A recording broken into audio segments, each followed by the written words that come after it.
लिए। आपको उस वक्त याद है पीएम से जो आपकी लगातार बातचीत हो रही थी, कोई कॉन्वर्सेशन जिससे आपको लगा कि उसने बड़ा हौसला दिया इस पूरे रेस्क्यू ऑपरेशन को पूरा करने? नहीं, मैं आपको बताऊं कि प्रत्येक दिन, एक दिन हो 2 दिन हो, जब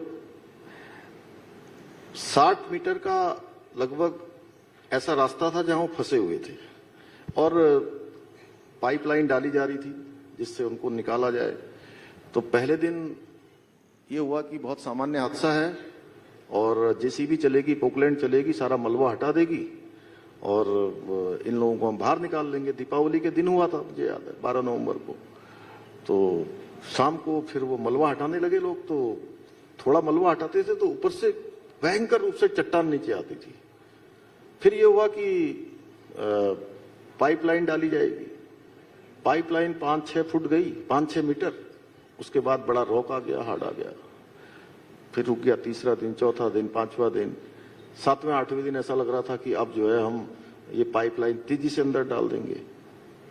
तो 42-44 मीटर पर जाकर फिर पूरी मशीन फंस गई अंदर। जो आगर मशीन होती है, एक नई टेक्नोलॉजी है, वो मशीन अंदर जाकर पूरी बैंड हो गई। अब उस समय तक जो मजदूर लोग जो अंदर थे उनसे हम बात कर रहे थे, तो हमने उनको कहा था कि हम आपको जो है 1-2 दिन में बाहर निकाल लेंगे। जब मैं वहां पहुंचा कुछ काम करके, मैं रोज वहां पहुंचता था, रोज वहीं रहता था मैं भी। सारे काम मैंने अपना कैंप कार्यालय भी वहां पर खोल लिया था।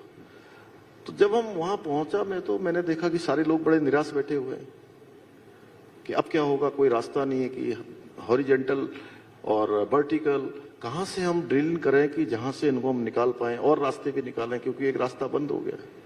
तो मैंने सभी लोगों से कहा, भाई देखो ऐसा है कि इसमें हम सब लोग एक साथ जब प्रयास करेंगे, ये हमारी कलेक्टिव बार्गेनिंग एक शब्द होता है, थोड़ा मैं मैनेजमेंट का विद्यार्थी रहा, तो मैंने कहा सबको कलेक्टिव बार्गेनिंग करनी है, इसमें एक साथ हमको प्रयास करना है, हमें अन्य रास्ते ढूंढने हैं। ये कोई एक व्यक्ति इसके लिए जिम्मेदार नहीं है कि ये आपदा आई हुई है, लोग फंसे हुए हैं। तो सबसे पहले हमको जो है, जो लोग अंदर जिनकी हिम्मत, अब 12 दिन हो गए, अब उनकी हिम्मत बतानी है पहले तो, कि उनको बताना है।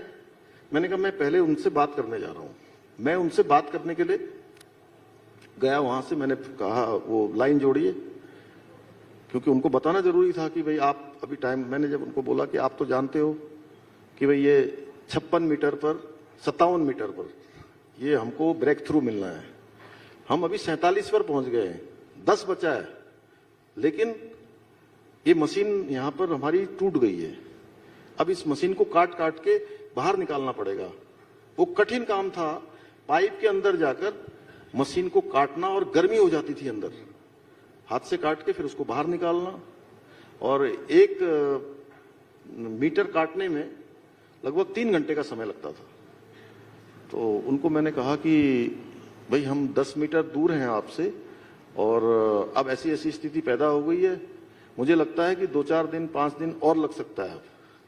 तो मैं सच में, मुझे अच्छा ये लगा कि जो हमारे श्रमिक भाई उसमें फंसे हुए थे, जो उनके लीडर थे, गब्बर सिंह नेगी, अखिलेश, एक सबा खान बिहार के थे, तो इनसे मैंने जब बात करी तो इन्होंने मुझे बहुत जोश दिलाया। उन्होंने कहा नहीं, हमें प्रधानमंत्री जी पर, आप पर बड़ा भरोसा है कि आप लोग हमको निकाल लोगे, और आप हमारी चिंता मत करिए। 5 दिन नहीं, अगर हमें 10 दिन भी रहना पड़ेगा तो हम 10 दिन यहाँ रह लेंगे, और आप हमको बस, आप अपनी चिंता करिए बाहर की, हमारी यहाँ की चिंता मत करिए, हमारे परिवार वालों को बता दीजिए। तो उनका हौसला था, और अगले 5 दिनों तक फिर चला, और भगवान की ऐसी कृपा हुई, वो सारे के सारे सुरक्षित निकल गए। मैं सच बताऊं, जब वो सबके सब बाहर निकल गए तो तब मुझे एहसास हुआ कि अब कोई दिक्कत नहीं, क्योंकि हर दिन सवेरे होती थी 8-9 बजे के बीच में प्रधानमंत्री जी का फोन आ जाता था।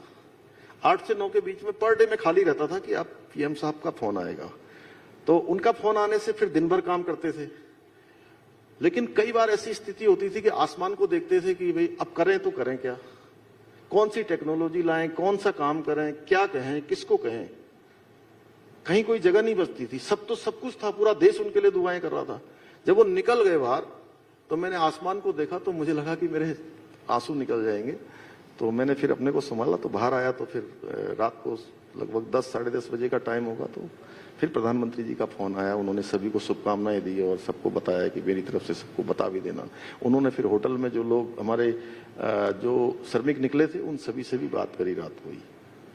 जब ये 8-9 बजे के बीच प्रधानमंत्री का फोन आता था तो आपको तनाव रहता था कि अब फिर बॉस का फोन आने वाला है?